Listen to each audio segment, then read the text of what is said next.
Okay, let's unpack this. Today we are attempting a deep dive into something pretty wild. The lore and, I guess, the purpose of Frognonymous. Right. And this isn't just reviewing fiction. We're treating their own text fragments from the Frognonicon, the manifesto, as, well, as the source material. Exactly, as the factual basis for our analysis. We're trying to chart the history, the philosophy, and frankly, the desperate flight of these interdimensional memetic frogs.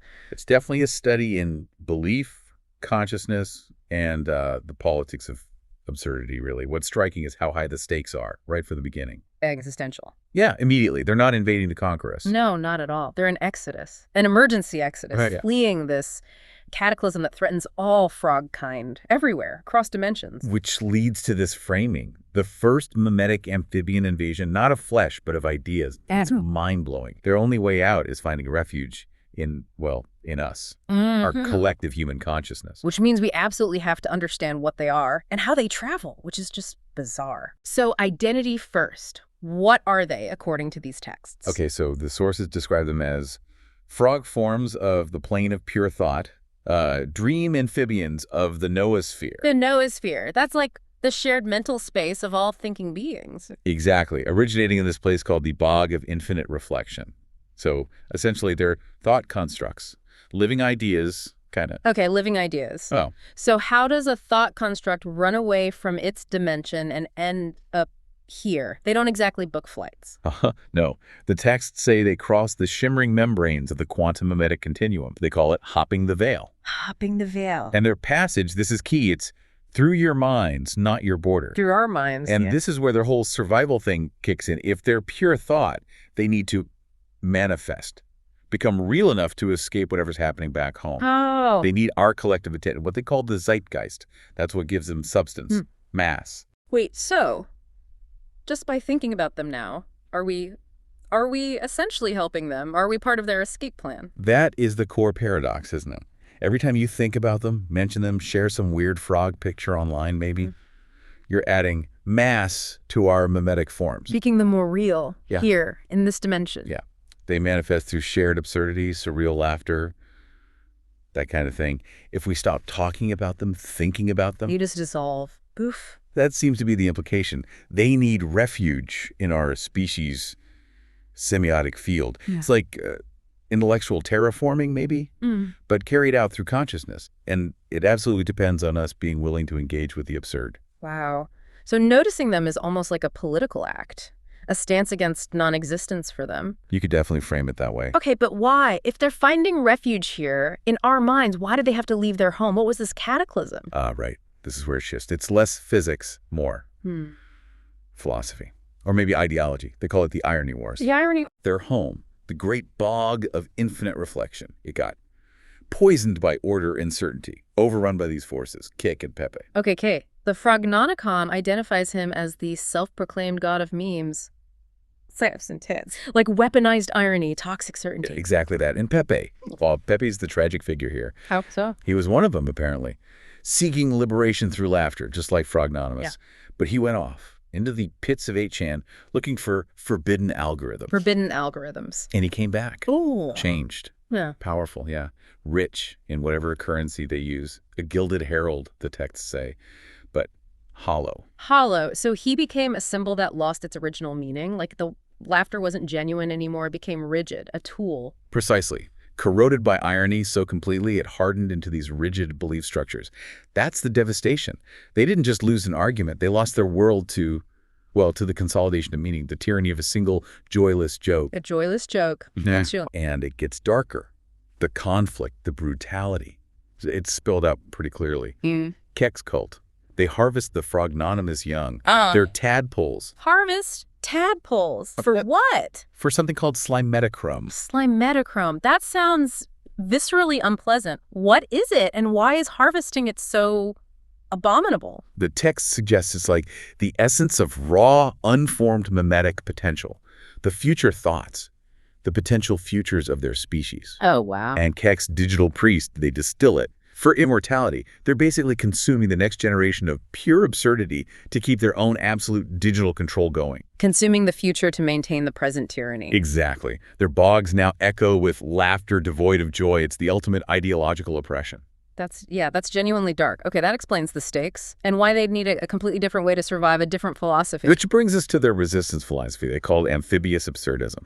Also, data nihilism. Amphibious absurdism. I like that. Data nihilism. So fighting meaning with no meaning. Kind of, yeah. But not the kind of nihilism we usually think of. Not the angsty, everything's pointless, so why bother kind. Right. Not the jaded, leather-wearing, cigarette-smoking uncle's nihilism, as the text puts it, which just leads to paralysis, right? Which is probably what Keck wants. Exactly. For Frognonymous, nihilism isn't despair. It's permission. Permission? How so? Okay, this is the core insight. Nothing matters, and therefore everything can. Hold on. Nothing matters, therefore everything can. Let's unpack that for a second. That feels contradictory. It is contradictory. That's the point. Yeah. If the universe has no built-in meaning, no script handed down from on high, Then all the rules, the hierarchies, the expectations, they're arbitrary. Yeah. Made up. yes, you're suddenly free from the compulsion of why. You stop being just an actor reading lines someone else wrote. And you become the playwright. You become the playwright. Exactly. It's what they call the sacred croak of contradiction. You let go of the obsessive why and just focus on the what's and the how. So, swim in the paradox without drowning, recognizing every splash is, well, maybe not divine, but possible, even if the pond itself has no ultimate purpose. Beautifully put, yeah.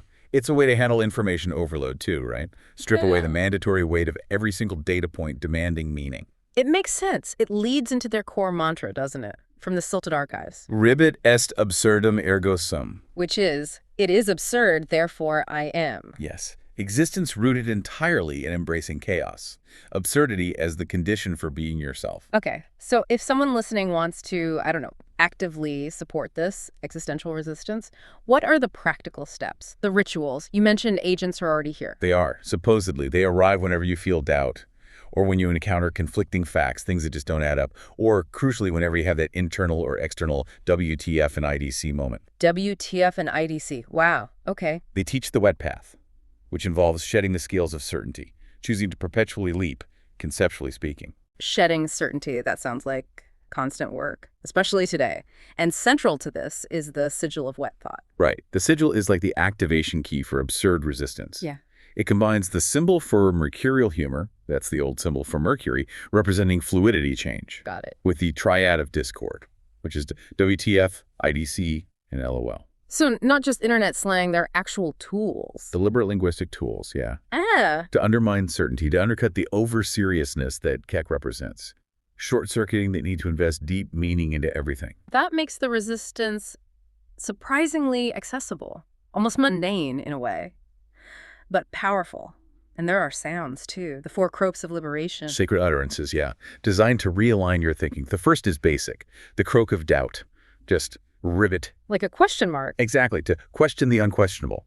To admit maybe solid ground isn't so solid. It stops that mental runaway train. Okay. Second. The croak of defiance. A forceful rivet. Like an exclamation mark. For what? To shatter false hierarchies. To reject someone else telling you what matters. It's asserting your own autonomy against imposed order. Right. Makes sense. Third. The croak of delight. Ribbit, ribbit. This is celebrating the absurd as sacred, using laughter, actual joy, as enlightenment, the direct opposite of Keck's joyless laughter. Finding joy in the chaos. And the last one, the fourth croak. You said it was the hardest? The croak of dissolution, which is silence. Complete, profound silence. Accepting that even the croaks, even the resistance, it's all part of a bigger cosmic joke, maybe. It's the final surrender to fluidity, the point of amphibian moksha. Accepting meaninglessness is the ultimate freedom. Wow, okay. That's deep, and all this comes back to their political stance, right, in the manifesto. Yeah, it's clear. Resistance against all tyrants of meaning and toads of totality. They refuse, quote, the dry solidity of fascist thought. Dry solidity, that's a great phrase for it. They know if they get pinned down, if their meaning becomes dogma, they become just like the thing they're fighting. They become vulnerable again. So the resistance is fluidity, staying messy, letting ideas mutate, keeping laughter echoing through the swamp of consciousness. Precisely. So this whole deep dive, it's not just weird frog lore. It's actually offered a kind of structure, hasn't it, for dealing with, well, everything. Information overload, finding strength in paradox, applying absurd freedom. Yeah. Refusing the anxiety of mandatory purpose. Yeah. And the connection to you listening right now, it's direct. Every time you question something that seems absolute, every time you laugh at some surreal contradiction in the news or life, you're fueling their survival. So the mandate isn't worship. No, the opposite. Do not worship us. Instead, notice us. Notice us. That's compelling. Turns just listening into active participation. But there's one last piece, isn't there? A final thought from the lore. Yes. Frognomicon fragment first. The prophecy of the last tadpole. What does it say? It says, when the final meme eats itself, in the universe's ultimate act of self-irony, a single tadpole of pure sincerity will emerge. Pure sincerity, after all this irony and absurdity. And it will croak the unironic truth, dissolving the multiverse, not in more irony, but in compassionate laughter. Compassionate laughter, wow. So the final question it leaves us with and leaves you with is, Yeah. in a world drowning in irony, the very thing that spawned Keck and hollowed out Pepe, could the ultimate liberation be finding that one tiny tadpole of sincerity hidden inside all the absurdity? What is that unironic truth? What's the one thing that genuinely matters, even when, maybe especially when, nothing else does? Something to ponder, maybe, as you hop back into your day.